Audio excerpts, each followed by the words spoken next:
विद्यार्थियों, मैं डॉक्टर महेंद्र सिंह मीना, सहायकाचार्य, राजकीय विधि महाविद्यालय कोटा यूट्यूब क्लासेस में आपका हार्दिक स्वागत करता हूं। भारतीय दंड संहिता में आज हम अध्याय 5A, अध्याय 5K के बारे में अध्ययन करेंगे, जो कि आपराधिक षड्यंत्र के बारे में प्रावधान करता है। Criminal conspiracy. साध्य और साधन का गहरा संबंध है। यदि ये कह दिया जाए तो कोई अतिशयोक्ति नहीं होगी कि इन दोनों में चोली दामन का साथ होता है। साध्य की प्राप्ति साधनों पर निर्भर करती है। साधन जितने अच्छे होंगे, साध्य में उतना ही निखार आ जाएगा। यही नहीं, साध्य भी साधन को प्रभावित करता है। अतः दोनों का ही उचित एवं न्यायोचित होना आवश्यक है। यदि दोनों में से किसी एक में भी इसका अभाव होता है तो वह दूसरे को भी दूषित कर देगा।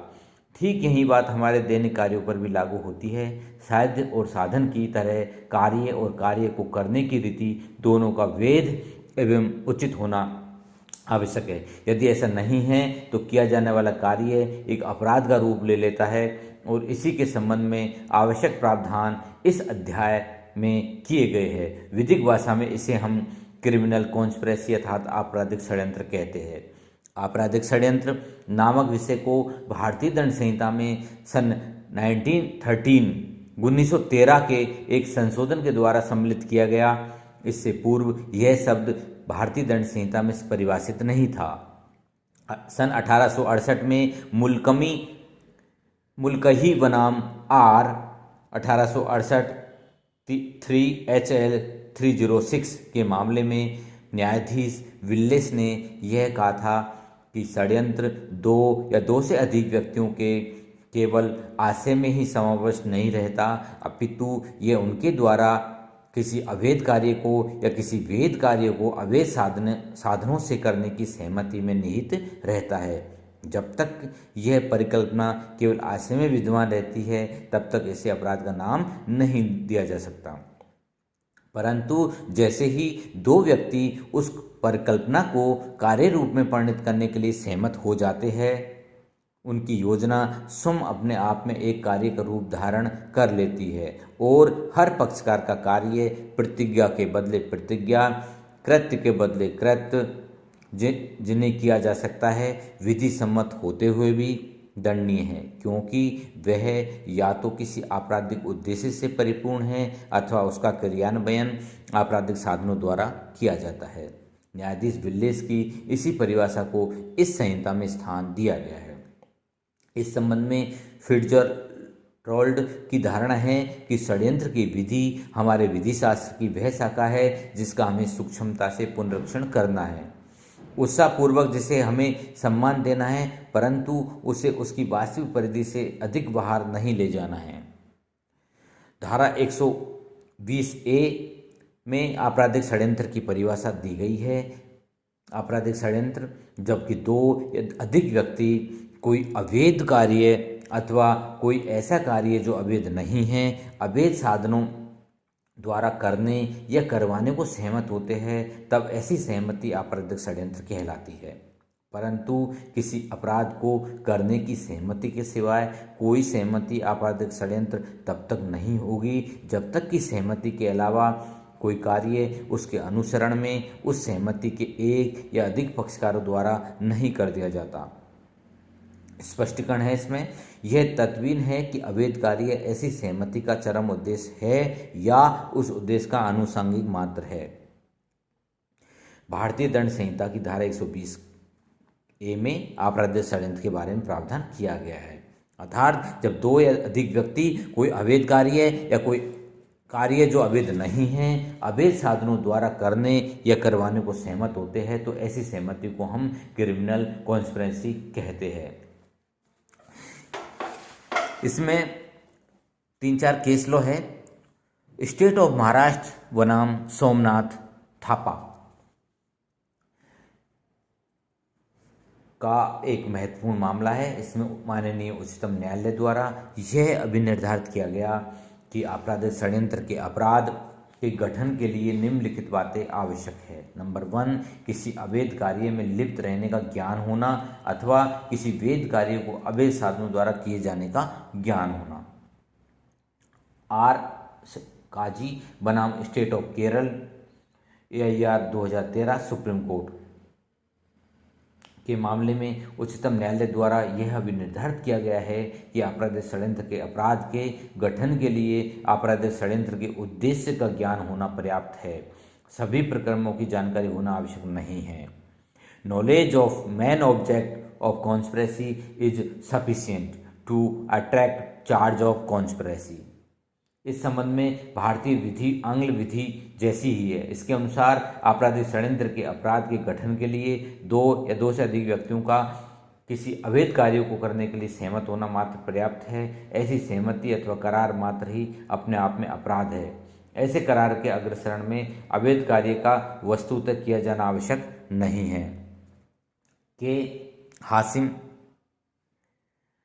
बनाम state of Tamil Nadu AIR 2005 supreme court page number 128 के मामले में भी उच्चतम न्यायालय द्वारा यही अभिनिर्धारित किया गया है कि आपराधिक षड्यंत्र के लिए किसी अवैध कार्य को करने का करार मात्र आवश्यक है, कोई प्रकट कार्य कर लिया जाना आवश्यक नहीं है। The essence of criminal conspiracy is the unlawful combination and ordinarily the offence is complete when the combination is framed.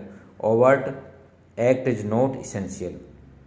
Hema बनाम state AIR 2013 supreme court page number 1000 के मामले में अभियुक्त यातायात एजेंसी की सहायक स्वामी थी। यातायात एजेंसी की ओर से पासपोर्ट के लिए आवेदन किया गया। आवेदन पत्र में अभियुक्त द्वारा मिथ्या विवरण दिए गए। पासपोर्ट प्राप्ति की सारी कार्रवाई अभियुक्त द्वारा की जा रही थी। She was handling entire affairs of obtaining passport. उसे आपराधिक षड्यंत्र के लिए दोषी माना गया। इसी तरह स्टेट एक और केस है,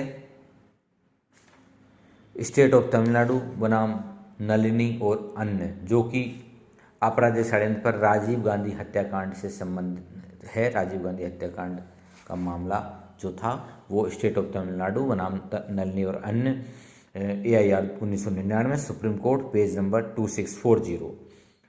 इस मामले में माननीय उच्चतम न्यायालय द्वारा यह स्पष्ट किया गया है कि आपराधिक षड्यंत्र के मामलों में सभी षड्यंत्रकारियों का घटनास्थल पर उपस्थित रहना आवश्यक नहीं है।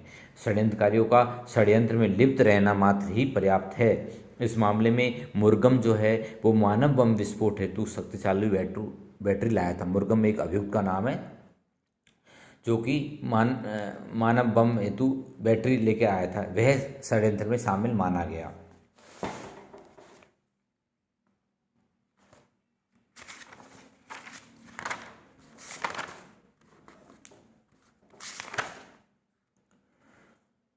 षड्यंत्र जैसा मैं आपको पहले बता चुका हूँ, मगर यदि इसको शॉर्ट करना हो परिभाषा को तो व्हाट इज कॉन्स्पिरेंसी अर्थात षड्यंत्र क्या है। दो या अधिक व्यक्तियों के मध्य किसी अवैध कार्य को अथवा किसी वैध कार्य को अवैध साधनों से करने के लिए करार षड्यंत्र कहलाता है। षड्यंत्र दो प्रकार का हो सकता है, दीवानी या सिविल, दूसरा दांडिक या आपराधिक। अतः षड्यंत्र की संकल्पना केवल दंड विधि के अंतर्गत ही शामिल नहीं है, यह दीवानी विधि में भी शामिल है। दंड विधि के अंतर्गत षड्यंत्र एक अपराध का रूप है और दीवानी विधि के अंतर्गत विशेषता अपकृत्य विधि में यह एक दीवानी अपचार है। षड्यंत्र के लिए कम से कम दो व्यक्ति होने चाहिए, क्योंकि यह एक करार है। जो करार किया जाता है वह षड्यंत्र करार करने वाले व्यक्ति षड्यंत्रकारी और षड्यंत्रकारी एक दूसरे के लिए आपस में सह षड्यंत्रकारी कहलाते हैं। किसी एक सह षड्यंत्रकारी के द्वारा किया गया कार्य या किया गया कथन, चाहे वे लिखित हो या मौखिक हो, अन्य सह षड्यंत्रकारियों के विरुद्ध वह सुसंगत होता है। हम किसी षड्यंत्र को आपराधिक षड्यंत्र कब कह सकते हैं? षड्यंत्र उस समय आपराधिक षड्यंत्र कहलाता है जब ऐसे षड्यंत्र के परिणाम स्वरूप कोई कार्य किया जाता है। यदि अवैध कार्य करने के लिए कोई षड्यंत्र किया जावे तो ऐसी दशा में वह आपराधिक षड्यंत्र तब बनता है जब ऐसे षड्यंत्र के परिणाम स्वरूप कोई कार्य किया जाता है। यदि षड्यंत्र किसी अपराध को किए जाने के विषय में हो तो षड्यंत्र या करार स्वयं अपराध कहलाएगा। उसके लिए जरूरी नहीं कि अपराध के षड्यंत्र के फलस्वरूप कोई कार्य किया जाए। षड्यंत्र को किस प्रकार से साबित किया जाएगा? षड्यंत्र एक करार है, चाहे वह अवैध कार्य के लिए हो या वैध कार्य के लिए। चूंकि आपराधिक षड्यंत्र के करार अपराध होने के कारण छुपाकर किए जाते हैं, इसलिए षड्यंत्र के करार को साबित किया जाना बड़ा कठिन होता है, क्योंकि इस संबंध में प्रत्यक्ष साक्ष्य उपलब्ध नहीं होते।